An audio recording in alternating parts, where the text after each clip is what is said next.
Well, we are learning that US Secretary of State Antony Blinken is going to meet External Affairs Minister Dr. S. Jaishankar in Tokyo, Japan today. We'll see what exactly the two leaders have to speak about and what details can we collect from that particular meet in Tokyo. But at this point of time, the big word that we have received from our sources is that US Secretary of State Antony Blinken is going to meet External Affairs Minister of India Dr. S. Jaishankar in Tokyo, Japan today itself. We have CNN News 18's Akanksha Swaroop also joining us on the phone line. Akanksha, very good morning to you. In the past couple of months, we have seen US and India's relationship taking a toll, with US criticizing India in Hardeep Singh Nijjar's case as well. Apart from that, Prime Minister Modi's visit to Russia as well. What kind of fireworks can be actually expected when the two leaders meet today in Tokyo?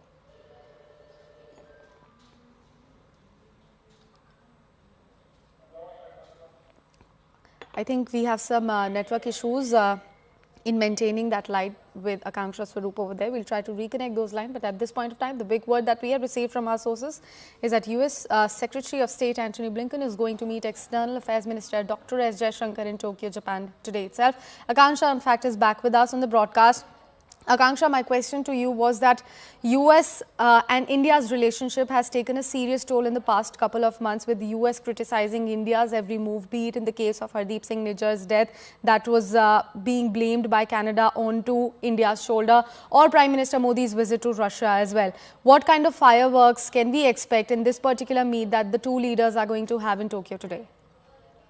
You know, as far as Prime Minister's visit to Russia is concerned, that is also being countered by another information that has come in of Prime Minister visiting Ukraine in the month of August. So India's stance has always been very clear about multipolarity, and that is something I believe that the United States has only learned to respect. But the constant interventions in our internal matters has been a regular say. Let's focus on Quad, Sakshi, because this has been a grouping of India, the United States, Australia and Japan, also to counter belligerent China. Remember, the ministers are likely to be taking forward discussions that were held last in the meeting that had taken place in September of 2023 in New York.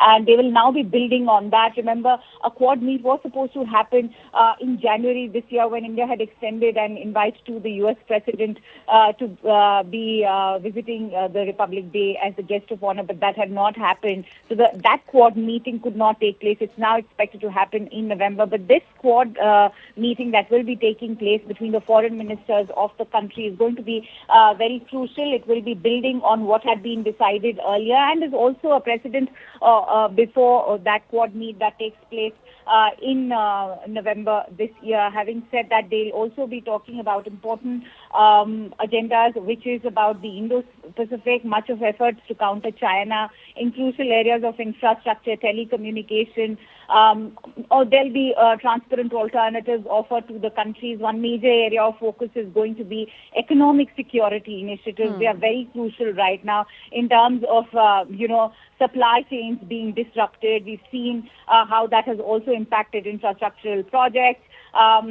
So the Quad meet is particularly to, also focus on South Asia, on the Indo-Pacific, on how to counter a belligerent China, not to forget that North Korea is also been joining hands with China and Russia. North Korea, Iran and China have become a powerful grouping. At the same time, before I quickly wrap up, Sakshi, I'd like to inform our viewers that this Quad ministers meeting in Tokyo will be taking place shortly after the External Affairs Minister met all the ASEAN leaders. He had attended the ASEAN summit on 27th. So it's been a whirlwind tour of sorts. He was in Laos meeting his counterparts in Russia, EU, Turkey, South Korea, Singapore, in that ASEAN summit that took place. Right, Akanksha. Thank you so much for walking us through all those crucial updates emerging with regards to the meeting that two leaders are going to have today in Tokyo. We'll keep coming back to you for more details on that.